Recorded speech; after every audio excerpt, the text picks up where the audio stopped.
Hello and welcome back to channel वंसन guys. मेरा नाम है आशीष गायकवाड़ और स्वागत है आप सभी का फिर से एक बार हमारे इस यूट्यूब चैनल पे। दोस्तों, आज का वीडियो बड़ा ही इंटरेस्टिंग वीडियो रहने वाला है। इस वीडियो में हम बात करने वाले हैं कि डीएमईआर के अंडर जो नर्सेस काम करते हैं उनका वर्क लाइफ कैसे होता है, ओवरऑल वर्क एक्सपीरियंस कैसे होता है। अब जब ये मैं वीडियो बना रहा हूँ तो आप लोगों को ये जानना भी लाइक जस्ट टू नो चीज़ मैं बोल रहा हूँ कि मैं डीएमईआर में एज अ नर्स जॉब कर रहा हूँ, वन ऑफ द महाराष्ट्र के टॉप गवर्नमेंट हॉस्पिटल में एज अ नर्स जॉब कर रहा हूँ डीएमईआर में। तो जो भी चीज़ें मैं यहाँ पे बोल रहा हूँ एज पर एक्सपीरियंस बाकी हॉस्पिटल से सुनकर एंड ऑल। एंड ये आगे जाके if you are preparing for DMER exam 2025 DHS exam and all, government में अगर आप गवर्नमेंट एग्जाम के लिए प्रिपेयर कर रहे हो तो definitely this will help you. जो बाकी एग्जाम्स है वो देना चाहिए यहाँ पे, इन एग्जाम्स के लिए प्रिपेयर करना चाहिए एंड ऑल। तो वीडियो को ध्यान से देखें, पूरा देखें। तो लेट्स स्टार्ट। जब हम बात करते हैं वर्क लाइफ की, तो वर्क लाइफ में सबसे पहली चीज आती है कि ड्यूटी, राइट। ड्यूटीज कैसे होती है डीएमईआर में, नर्सेस की ड्यूटीज कैसे होते हैं। तो जैसे बाकी प्राइवेट हॉस्पिटल्स में और अदर सेंट्रल गवर्नमेंट जॉब्स में हॉस्पिटल्स में होती है, वैसे ही यहाँ पर भी 3 ड्यूटीज होती है। ठीक है, that is morning shift, morning में होती है, इवनिंग में होती है एंड नाइट नाइट शिफ्ट होती है। अब यहाँ पर क्या है ना कि कई सारे गवर्नमेंट हॉस्पिटल्स और प्राइवेट हॉस्पिटल में ये होता है कि अ, एक ही बारी में आपको 5 नाइट करनी पड़ती है, 3 नाइट करनी पड़ती है, 4 नाइट करना पड़ता है, ऐसा होता है। बट यहाँ पे डीएमईआर में ऐसा कुछ है नहीं। मॉर्निंग शिफ्ट इवनिंग शिफ्ट ऐसा ये फिक्स नहीं है कि आपको हफ्ते में 4 मॉर्निंग शिफ्ट है या फिर 3 इवनिंग शिफ्ट है, नहीं। हाँ, एक चीज जो फिक्स्ड होती है कि एक एक वीक में, एक वीक में मतलब 7 दिन में आपको एक नाइट ड्यूटी कंपलसरी है। एक नाइट ड्यूटी एक हफ्ते में करनी है। Not like other government central government jobs की आपको 3 या 4 या 5 नाइट ड्यूटीज करनी है, ऐसा नहीं है। ठीक है। और जब आप एक नाइट ड्यूटी करते हो तो नाइट ड्यूटी के बाद नेक्स्ट डे होता है, वो होता है नाइट ऑफ। नाइट ऑफ तो 8 बजे से लेके 8 PM 8 AM ये शिफ्ट होती है। एंड 8 AM के बाद वो पूरा दिन आपका ऑफ रहता है। एंड देन नेक्स्ट डे आप डे ऑफ भी ले सकते हो, या फिर आपको एज पर योर जो भी ड्यूटी लिस्ट आपके जो भी इंचार्जेस है वो लगाएंगे कि ड्यूटी मॉर्निंग या फिर इवनिंग जैसा है जैसे लगेगी। ठीक है। तो ये हुआ नाइट के बारे में, जो 8 to 8 ये ड्यूटी होती है। मॉर्निंग शिफ्ट की अगर हम बात करें तो 7:30 AM से लेके लाइक 1, लाइक ये तो 2 या 2:30 तक, डिपेंड्स ऑन द वार्ड, कौन से वार्ड में आप जॉब कर रहे हो। ठीक है। 7:30 रिपोर्टिंग टाइम होता है। वैसे ड्यूटी आपकी 8 बजे शुरू होती है, बट 7:30 रिपोर्टिंग टाइम होता है। 7:45 से पहले आपको साइन वगैरह करना है। And then you have to get into your ward. फिर ओवर्स, ओवर हैंडिंग ओवर होता है, देन ओवर लेना पड़ता है, वो सारी चीज़ें पेशेंट को देख के वगैरह, then you start doing your work. ठीक है। तो ये मॉर्निंग शिफ्ट होता है। And evening that is 1 PM to 8 PM evening shift है ये।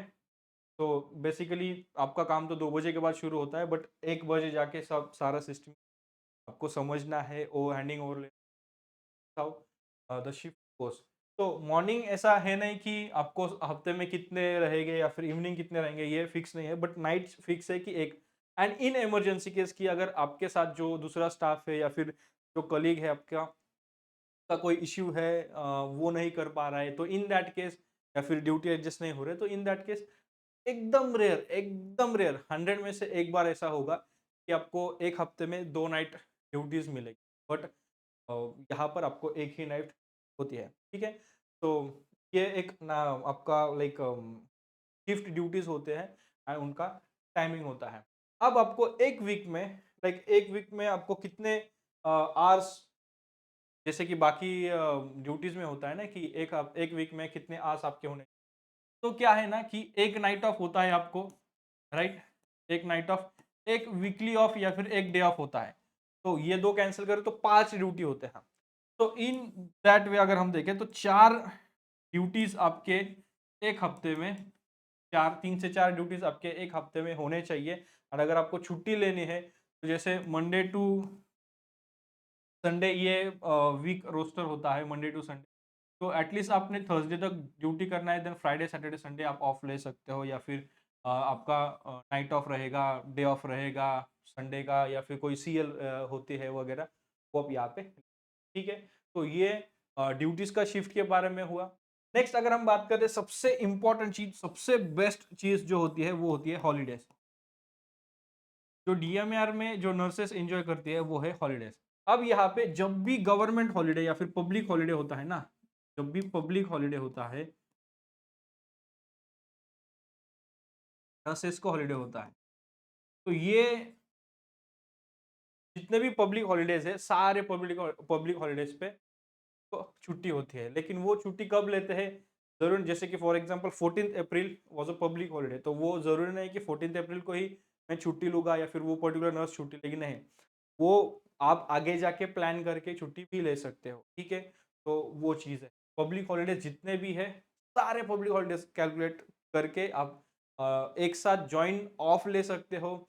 एंड यहाँ पे आपको वेकेशंस या फिर वगैरह जाना है तो उसमें भी काफ़ी ये है कि आप लीव ले सकते हो, ईएल्स होते हैं पूरा 30 डेज का इमरजेंसी लीव के थ्रू, देन सीक लीव्स आपको होते हैं, देन सीएल है, 8 सीएल है यहाँ पे, जो आप पूरे साल भर में 8 सीएल ले सकते हैं। तो छुट्टी अभी पब्लिक हॉलीडेज इतने होते हैं पूरे साल में, एक महीने में, एंड देन पूरे एक मंथ का अगर हम कैलकुलेट करें तो second Saturday and fourth Saturday ये भी हॉलीडे होता है, तो सेकेंड सैटरडे फोर्थ सैटरडे मिला के एक वीक में, then night off, day off, तो ये दो एंड वो 8, सो ऐसे 10 दिन तो ऐसे ही आपके ऑफ में चले जाते हैं। 20 दिन आपका काम होता है, उसमें भी शिफ्ट्स कौन सी है वो अलग अलग अलग होती है। तो जैसे मैं बोल रहा हूँ वैसे आपको लगेगा अरे यार, यहाँ पे काम से ज्यादा तो छुट्टी ही है, काम से ज्यादा तो ऑफ ही है, ऐसा नहीं है। हाँ, ये कुछ बेनिफिट आपको मिलता है कि public holidays, night off, day off, छुट्टियों के बारे में हम देखें, जैसे सीक लीव है, medical leave, sick leave, then CL है, जो आपकी क्लिनिकल कैजुअल लीव होती है वो सीएल लीव है, देन इमरजेंसी लीव अगर आपको लेना लेना है, जैसे कि आपको 10 दिन जाना है, या फिर दिवाली में आपको छुट्टी चाहिए 10 दिन 15 दिन, तो 10-15 दिन के लिए आपको अप्लाई करना पड़ेगा।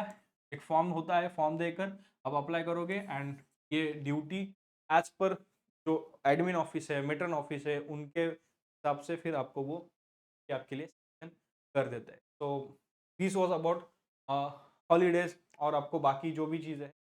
अब जब हम बात करते हैं सैलरी की, राइट, सैलरी की बात करते हैं, तो सैलरी बेसिक जो है अभी 36,500 हुआ है अभी काफ़ी लोगों का। शुरू जब आप करते हो तो 34,500 ये बेसिक होता है। जो एक्स कैटेगरी सिटी है वहाँ पर आपको शुरू में 58, मतलब अप्रोक्स 59,000 सैलरी आपको मिलती है। इसके बारे में कई बार मैंने बोला है। एंड हर एक जैसे Y and Z tier cities में आप -4 -4 -4 3 to 4 आप कर सकते हो, तो कम से कम 59,000 तक आपकी स्टार्टिंग सैलरी होती है एक सिटी में। एंड इसके भी, इसमें भी आपको जैसे हम बोलते हैं ना कि पीएफ वगैरह ये वो चीज़ें, जैसे आपके फैमिलीज में आपके ब्रदर सिस्टर, जो एल्डर ब्रदर सिस्टर, या फिर आपके फादर मदर बोलते रहेंगे, तो यहाँ पे डीसीपीएस है,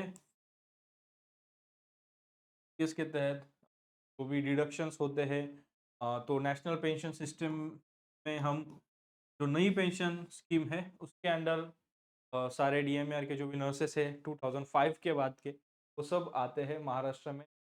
में फिर आपके कॉन्ट्रीब्यूशंस होते हैं, आप इंडिविजुअल कंट्रीब्यूट करते हैं, गवर्नमेंट आपसे ज़्यादा 12 to 14% something, if I am not wrong, यहाँ पे वो कंट्रीब्यूट करते हैं।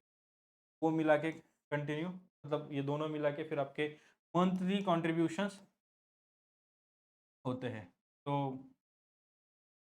यस, अगेन, तो जो आपका फ्यूचर है इन दैट वे क्लियर हो जाता है। अब सबसे इम्पोर्टेंट बात जो है वो है स्ट्रेस, वो है स्ट्रेस और वर्कलोड। तो स्ट्रेस कितना है, वर्कलोड कितना है। अब अगर मैं बोलूँ आपको, तो अगर हम बात करें ओपीडीज की, अगर आप ओपीडीज में ड्यूटी करते हो तो यहाँ पर भी डिपेंड करेगा आप कौन से ओपीडी में है, जैसे कि आप ऑप्थेल की ओपीडी में है, ईएनटी की ओपीडी में है, सर्जरी की ओपीडी में है, कौन से ओपीडी में आप जॉब कर रहे हो, टीबी के ओपीडी में कौन से ओपीडी में आप पोस्टेड हो, उसके ऊपर डिपेंड करेगा आपका वर्कलोड। जैसे कि अभी कई हॉस्पिटल्स में ये होता है कि जैसे टीबी का यूनिट है, मतलब ट्यूबरकुलोसिस चेस्ट मेडिसिन का जो यूनिट है, उसमें भी कई सारे अदर यूनिट्स होते हैं। तो पूरा वर्कलोड एक ही बारी में ना आए, इसलिए अलग अलग डॉक्टर्स के अलग अलग डेज पे ओपीडी शिफ्ट होती है, राइट, ओपीडी होती है। तो डिपेंड करेगा आप कौन से ओपीडी में हो, आप चेस्ट मेडिसिन में हो, आप सर्जरी के ओपीडी में आपका होता है, आपकी आप पोस्टेड हो मेडिसिन वाले ओपीडी में पोस्टेड हो, ऑप्थेल के ओपीडी में पोस्टेड हो, डिपेंड। सबसे कम काम या फिर सबसे आसान या फिर ठीक जो है वो है ऑप्थेल की ओपीडी। अभी तक जितना हमने बाकी सारे ओपीडी का वगैरह देखा है, तो ऑप्थेल की ओपीडी ठीक है। फीवर ओपीडी भी एक कुछ हद तक कंपैरेटिवली ठीक है, मतलब ज़्यादा स्ट्रेस ज़्यादा लोड यहाँ पे एज कम्पेयर टू बाकी ओपीडीज जो कि चलते ही रहती है चलती रहती है। ये दो ओपीडीज है जो ठीक ज़्यादा यहाँ पे आप टेंशन नहीं है। अगेन उसके बाद वार्ड्स की अगर हम बात करें, वार्ड ड्यूटी, तो यहाँ पर भी डिपेंड करेगा। अगर आप आईसीसीयू वगैरह में एमआईसीयू में शिफ्टेड हो, तो डेफिनेटली नंबर ऑफ पेशेंट जो है वो as compare to general ward कम रहेंगे, बट यहाँ पे जो पेशेंट रहेंगे वो क्रिटिकल पेशेंट रहेंगे सीसीयूज में भी।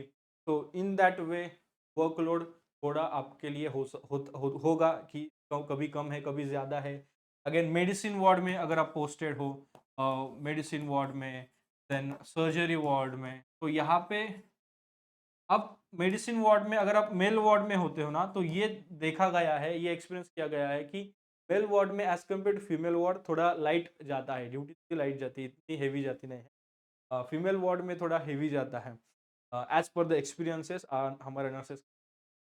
But male ward, medicine ward, surgery ward, इन वार्ड्स में ड्यूटी थोड़ी हेक्टिक होती है, लेकिन इसको टैकल आउट करने के लिए यहाँ पे नंबर ऑफ स्टाफ्स भी उतने होते हैं, क्योंकि अभी इतने स्टाफ्स का रिक्रूटमेंट किया गया है, नए स्टाफ भी बहुत ज़्यादा है। तो ओल्ड स्टाफ जो सीनियर सिस्टर्स होते हैं, सिस्टर इंचार्जेस होते हैं, और एक ड्यूटी में सिस्टर इंचार्जेस होते हैं। नाइट ड्यूटी में आपको सिस्टर इंचार्ज नहीं देखने को मिलेगा, ब्रदर इंचार्ज नहीं देखने को मिलेगा most of the time, but sister incharges आपको देखने को मिलेंगे मॉर्निंग में, इवनिंग में।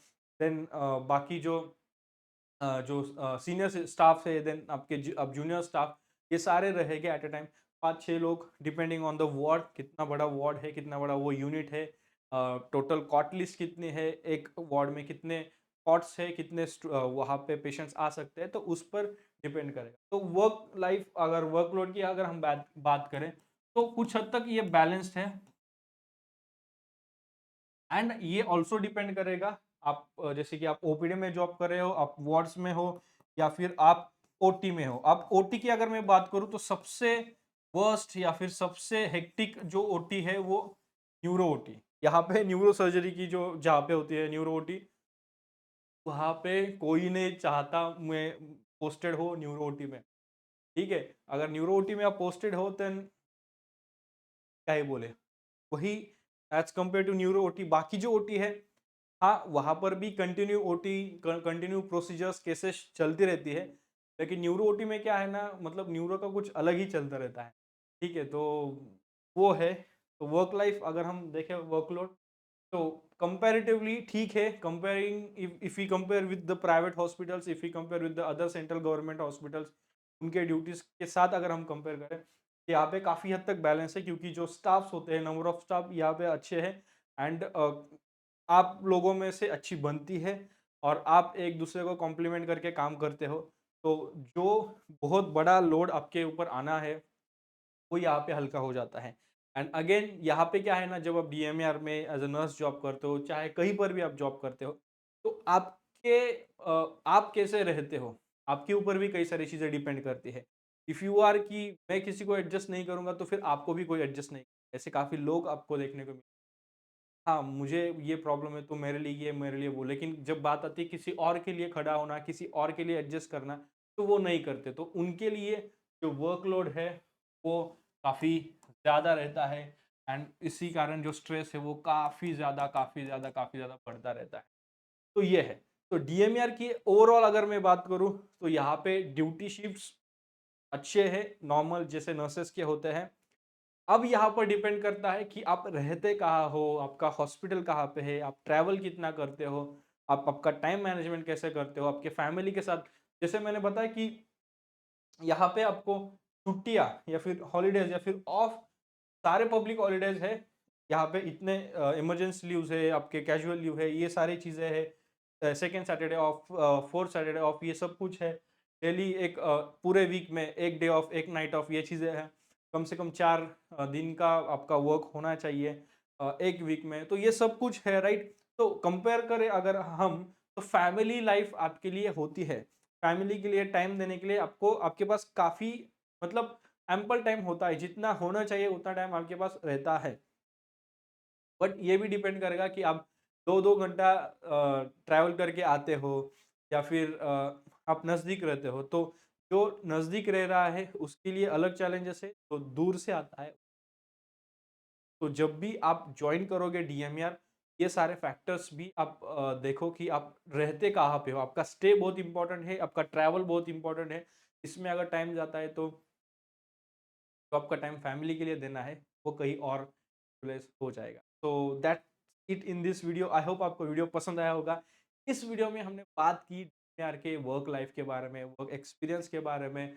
अगर आपको डीएमईआर के बारे में और like in real life DMER में जैसे कि आपको कुछ चीज़ें जाननी है कि इसमें क्या होता है, उसमें क्या होता है, ये कैसे होता है, ये वो कैसे होता है, तो आप कमेंट बॉक्स में कमेंट करके बोल सकते हैं। उस पर डेफिनेटली मैं वीडियो बनाऊंगा कि डीएमआर में क्या एक्सपीरियंस ऐसा है।